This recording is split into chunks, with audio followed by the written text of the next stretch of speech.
नमस्कार मित्रों, ने कृषि दर्शन में आपका स्वागत है। और आज मैं पहुंच चुका हूं बिहार के रोहतास जिले के जीएस डेयरी फार्म पर। और इस डेयरी फार्म की शुरुआत लगभग 4 साल पहले जो है किया गया था। और यहां पर सभी जो गाय है, सभी गाय जो है पंजाब की है। और इस डेयरी फार्म पर ब्रीड पर भी कार्य किया जाता है। अभी तक आप हमारे चैनल को सब्सक्राइब नहीं किए हैं तो प्लीज़ इस चैनल को सब्सक्राइब कर लें, ताकि इस तरह की छोटी से छोटी जानकारी आपको इस चैनल पर मिलता रहे। मेरा नाम राजीव कुमार सिंह है जी। और मेरे फार्म का नाम है जीएस डेयरी जी, जो कि मलवार रोड पे स्थित है, टोल प्लाजा के बगल में।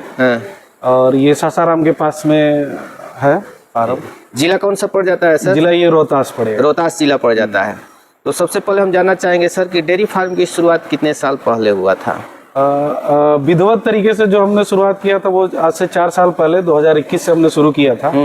उससे पहले भी हमारे यहाँ गाय थी 10-15 जो कि घरेलू व्यवस्था में थी। जी जी। घर पे जैसे नॉर्मल पशुपालन होता है उस तरीके से हो रहा था। 2021 से हमने थोड़ा इसको बड़े पैमाने पे किया और बाहर से गाय वाय लाके हमने हाई मिलकर को लाके धीरे धीरे अपना बढ़ाने का प्रयास किया है। तो शुरुआत में जो गाय खरीदे थे सर, मतलब लोकल लिए थे या बाहर से ही लाए थे? नहीं, लोकल पहले तो लोकल से ही लेते थे हम लोग। लेकिन लगा कि थोड़ा और अच्छा करने के लिए बड़ी ब्रीड की गाय चाहे, या फिर हमें लगा कि बिना ब्रीडिंग के हम लोग आगे ज़्यादा नहीं जा सकते हैं। जी जी। तो उसके लिए फिर हमने पंजाब से लाना शुरू किया। तो पंजाब से हमने 4-5 लॉट गाय लेके आए हैं अभी तक, और उन्हीं के उस पर अभी तक चल रहा है हमारा फार्म।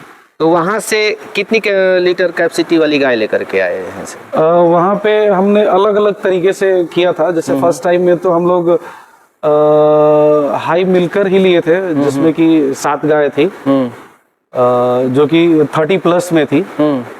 और सेकंड टाइम हम लोग फिर सिर्फ हीफर लाए थे 11, जो कि सारी प्रेग्नेंट थी। क्योंकि जिस लैक्टेशन में आप एनिमल वहां से लाते हैं, जी जी, वो पूरा लैक्टेशन आपको उनको मेंटेन करने में लग जाता है। बिल्कुल। उनके लिए बहुत सारी चीजें बदल जाती है दूसरे जगह पे। जी। तो लगा कि पहले हीफर हम लोग प्रेग्नेंट हीफर लाते हैं 3-4 महीने रख के, और फिर जो हमारे यहाँ वो काविंग करेंगे तो फिर हमें परेशानी कम हुई। तो अच्छा रहा अनुभव उसका भी, काफी बढ़िया रिजल्ट रहा था जो हीफर हमने लाया था। जी जी। और वो भी फर्स्ट में तो 20+ में थी, लेकिन सेकंड में 30 के राउंड पहुंच गई थी, और उसमें कुछ 30+ भी गई थी। जी।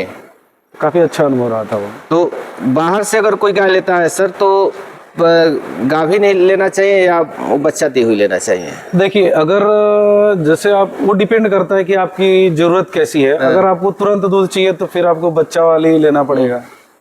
और अगर आपके पास थोड़ा समय है कि आप उसको 2-3 महीने अपने यहाँ रख सके, उसको मैनेज कर सके, तो क्या है कि जो उसका स्ट्रेस का पीरियड है वो खत्म हो जाता है। फिर 3 महीने में गाय आपके यहाँ स्टेबल हो जाएगी, फिर वो नॉर्मली बिहेव करेगी आपके पास काविंग के बाद में, फिर ज्यादा परेशानी नहीं आती है। तो वहां से यहाँ ला करके क्या क्या मेंटेन करने में ध्यान देना चाहिए सर? बाहर से अगर गाय लाते हैं, लोकल की गाय रहती है तो सामान्य रूप से एडजस्ट कर जाती है। बिल्कुल बिल्कुल। वहाँ का जो एटमॉस्फेयर है और यहाँ का है, दोनों में बहुत अंतर है, बहुत अंतर है। देखिए, आप चाहे प्रयास कितना भी कीजिए, वो चीजें तो यहाँ नहीं आ सकती हैं। जी जी। लेकिन हाँ, ये है कि कुछ चीजों के बदलाव से थोड़ा सा आपको सहूलियत मिल जाता है। जैसे जो गाय वहाँ पे है, किस माहौल में रखी गई है, उसका क्या खाना पीना है, और किस तरीके से वो लोग रखते हैं, तो वो सभी चीजों का ध्यान देना पड़ता है। जनरली पंजाब की गाय जो होती है वो साइलेज वगैरह खाती हैं, उनका फीड क्वालिटी भी हमारे यहाँ से बेहतर होता है। तो कोशिश करें शुरू में कि थोड़ा उनके लिए साइलेज का व्यवस्था हो, और जो फीड पे वहाँ पे वो रखी हुई है वही फीड भी कुछ आप लेके आए और यहाँ पे करें, और जानकारी उनसे लेते रहे समय के हिसाब से कि कब क्या करना है। तो अभी आपके पास प्रेजेंट में कितनी गाय है सर? अभी मेरे पास टोटल 12 एनिमल हैं। 12 एनिमल्स है। हाँ। जिसमें मिल्किंग में कितनी है? मिल्किंग में 4 हैं अभी। 4 है। तो कितना दोनों टाइम का में दूध हो जा रहा है सर? अभी हमारा करीब करीब 1 क्विंटल दूध हो जाता है। हाँ। 4 मिल्किंग में है और 7 गाय जो है वो प्रेग्नेंट है। तो क्या ये ड्राई होगी तब वो बच्चा देगी? नहीं, वो एक्चुअली सब शेड्यूल से है जी, कोई वैसा नहीं है। इस महीने के लास्ट से वो बच्चा देना शुरू कर देंगी। जी जी। इनका जो बेस्ट टाइम होता है डिलीवरी का, वो आपके अक्टूबर लास्ट से मिड अक्टूबर से बढ़िया माना जाता है।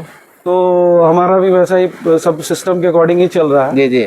तो लास्ट अक्टूबर से बच्चा देना शुरू करेंगी, फिर ये फरवरी तक में बच्चा देगी। बच्चा देगी। हाँ। यानी कि एक आप साइकिल बना कर रखे हाँ, हुए बिल्कुल, हैं। बिल्कुल। जी जी। कि वो ऐसा नहीं कि एक बार में सारी प्रेग्नेंट हो गई या एक बार में सारी ड्राई होगी, इस तरीके से सिस्टम नहीं है। जी। तो धीरे धीरे करते करते इन चीज़ों का अनुभव आ जाता है कि कब कैसे मैनेज करना है। जी। उस हिसाब से हम लोग कर रहे हैं यहाँ पे। तो अभी आपके फार्म पर सर सबसे अधिक दूध देने वाली कौन सी गाय है सर?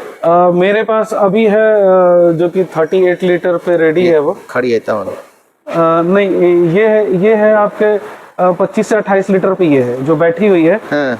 ये 38 लीटर पे है। अच्छा, जो बैठी है। हाँ। ताजा बच्चा दी है। हाँ। खड़ा हो जाएगी।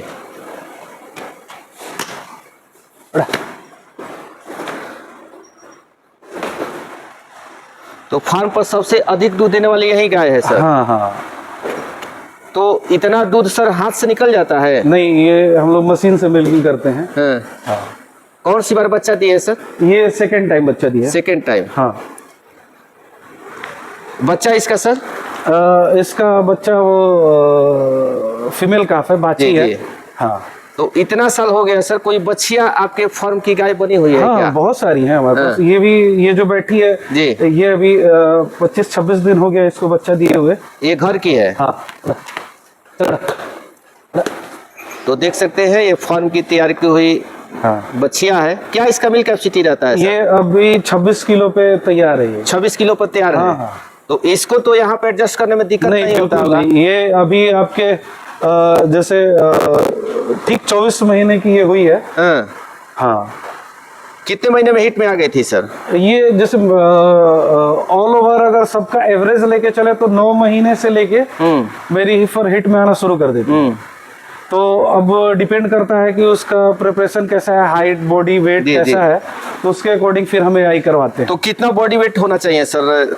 बॉडी वेट कम लगभग 3 क्विंटल के आसपास होना 3 चाहिए। क्विंटल प्लस होना चाहिए। हाँ, 3 क्विंटल अगर है एच ब्रीड में है तो वो आ जाएगी अपने उस पे तैयारी पे, कोई दिक्कत इसकी नहीं। माँ का क्या मिल्क कैपेसिटी था सर? इसकी मदर थी 42 लीटर्स की। 42 लीटर की हाँ, थी।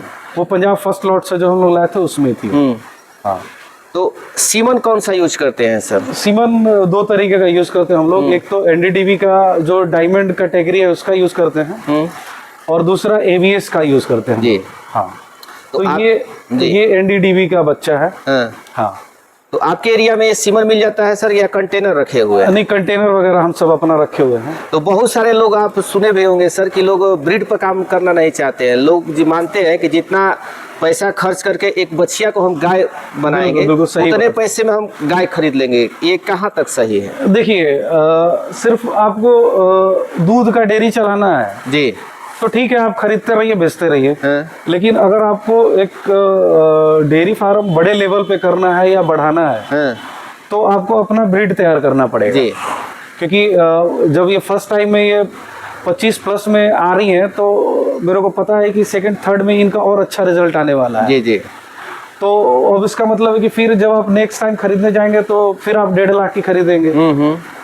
और जबकि मैं एक ही एसेट से बार बार उसको यूटिलाइज कर सकता हूँ। जी, जी, जी। और इनसे भी बेहतर ब्रीड ले सकता हूँ। वो भी 1.5 लाख आपको एक मुश्त पैसा देना पड़ेगा। हाँ। और ये तो धीरे धीरे इस वजह से मुझे लगता है कि अगर आपको डेयरी फार्म लॉन्ग टर्म में चलाना है तो आपको अपना ब्रीड तैयार करना ज्यादा बढ़िया रहेगा। जी जी। और अपने ब्रीड की, अपने यहाँ की पली बढ़ी बच्चियां रहेगी सर, तो उनमें समस्याएं भी कम बिल्कुल होगा। नहीं, उसमें दिक्कत नहीं आता। अब इन सभी में हम लोगों को बिल्कुल परेशानी नहीं होता। गायों के डेयरी फार्म में समस्याएं क्या क्या आता है सर सामान्य तौर पे? देखिए, जैसे आप एचएफ ब्रीड में जाते हैं, थोड़ा सा अगर बढ़िया ब्रीड पे आप काम कर रहे हैं जी, तो उसमें क्या होता है ना कि इनके लिए बड़ा कैलकुलेटेड सिस्टम होता है। हाँ। तो वो सारी चीजें पैरामीटर आपको मेंटेन करना पड़ेगा। अगर वो मेंटेन करते हैं तो आपको 80-90% रिजल्ट आ जाता है। 10-20% डेविएशन उसके बाद भी रहता है जी, है ना। तो इनके लिए वो फीडिंग जो है वो बड़ा प्रॉपर होना चाहिए। और दूसरी चीज़ है कि हमारे यहाँ ह्यूमिड इन्वायरमेंट हो जाता है गर्मी के बाद। जी जी। तो उससे थोड़ा इनको बचाना चाहिए, क्योंकि उसमें इनको बहुत ज़्यादा दिक्कत हो जाती है। इम्यूनिटी डाउन हो जाता है, जुगाली नहीं करेंगी, डाइजेशन प्रॉपर नहीं होगा, खाना कम खाएंगी, तो उस टाइम पे इनका सेहत गिरने लगता है। जी। वो टाइम जो है सबसे ज़्यादा इनका केयर करने का होता है। और गर्मी के मौसम में टेम्परेचर कैसे मेंटेन करते हैं? हाँ, गर्मी में भी इनको दिक्कत होता है, बट गर्मी में क्या होता है कि वो ड्राई होता है, मतलब लहर होता है उसमें, तो उसके लिए हम लोग फॉगर वगैरह यूज करते हैं, जिससे क्या होता है कि टेम्परेचर थोड़ा कंट्रोल में आ जाता है, जी। तो उतनी ज्यादा परेशानी नहीं होती है। लेकिन जो बरसात का मौसम है, उसमें आप फॉगर भी यूज नहीं कर सकते जी, और पंखा भी काम नहीं कर पाता है, जिससे इनको ज्यादा परेशानी होती है। तो अब हम बात कर लेते हैं खाने के लिए सर, क्योंकि आपके पास सभी जो है हाई मिल्किंग वाली गाय है, तो खाने के लिए क्या देते हैं? इनको खाने में हम लोग शीतल फीड चलाते हैं, जिसमें कि शीतल में अपना कैटेगरी है कि जिस रेंज की गाय है उस रेंज का फीड दे सकते हैं। तो जो नॉर्मल मिल्किंग पे उनके लिए C25 है, उससे ऊपर के लिए C35 है, और जो हाई मिल्कर है इन सभी के लिए C45 यूज किया जाता है। उसका रिजल्ट अच्छा है। पशु आहार देते हैं? हाँ, पशु आहार। घर का भी कुछ अनाज देते हैं या केवल पशु आहार? नहीं, मैक्सिमम टाइम तो वही देते हैं हम लोग। जी जी। हाँ, बट थोड़ा सा जैसे अब वो रिक्वायरमेंट लगता है, जैसे कि अभी सीजन आ रहा है तो उसमें इनका प्रोडक्शन काफी ज्यादा होने लगता है, तो बॉडी से कैल्शियम ज्यादा निकल जाता है, तो उस टाइम पे इन लोगों को वो पखे वगैरह या दलिया जैसे बोलते हैं। किस चीज का सर? वो हम लोग मल्टीग्रेन का देते हैं। मैक्सिमम जितने अनाज मिल सके वो सारे चीजों को मिक्स करके देते हैं। तो पशु आहार एक गाय को कितना दिया जाता है सर? एक गाय दोनों टाइम मिलाकर? दोनों टाइम मिला के मान के चलिए कि गाय का जैसे जो दूध प्रोडक्शन है ना, 400 ग्राम पर लीटर पे देना होता है। 400 ग्राम पर लीटर। और अगर दलिया दे रहे हैं तो उतना मात्रा आप उसमें कम कर सकते हैं। हरा चारा सर? हरा चारा के लिए नेपियर है हमारे पास, वो देते हैं हम लोग, और इनके लिए साइलेज भी मंगाते हैं। साइलेज मंगाते के लिए आपको साइलेज चलाना पड़ेगा। जी जी। हाँ, तो हरा चारा से भी काम चल जाता है, बाकी अगर साइलेज रहे तो और बेहतर रिजल्ट आता है उसमें। जी जी, यानी कि हेवी मिल्किंग वाली गायों को साइलेज देना अनिवार्य है। दूध बेचने में कोई समस्या नहीं है? नहीं, देखिए क्वालिटी आप मेंटेन करते हैं तो लेने वाले लोग बहुत है जी, है ना, और उसमें कोई ये नहीं है। अगर हम 60 का भी दूध बेचना चाहें तो मेरे लिए कोई परेशानी की बात नहीं है जी, क्योंकि क्वालिटी अगर दे रहे हो तो कस्टमर भी चाहते हैं कि भाई हमें बार बार बदलना नहीं पड़े, क्योंकि ये डेली यूज की चीजें है, रोज कहाँ नया ढूंढते रहे, नया पकड़ते रहे जी। और हम लोग बोटलिंग करके सील पैक करके देते हैं। अच्छा, डिवार्मिंग कैसे कराते हैं सर? डिवार्मिंग इनका हर 3 महीने पे होता है। जो प्रेग्नेंट गाय रहती है? प्रेग्नेंट के लिए जैसे लास्ट मंथ में नहीं कराते हम, 15-20 दिन का टाइम जिसके पास है ना, उसका डिवार्मिंग नहीं कराते जी, उसको आफ्टर काविंग कराते हैं। फिर अब बच्चा देने के बाद कितने दिन के बाद कीड़े की दवा देते हैं? वो 21 दिन बाद। 21 दिन बाद।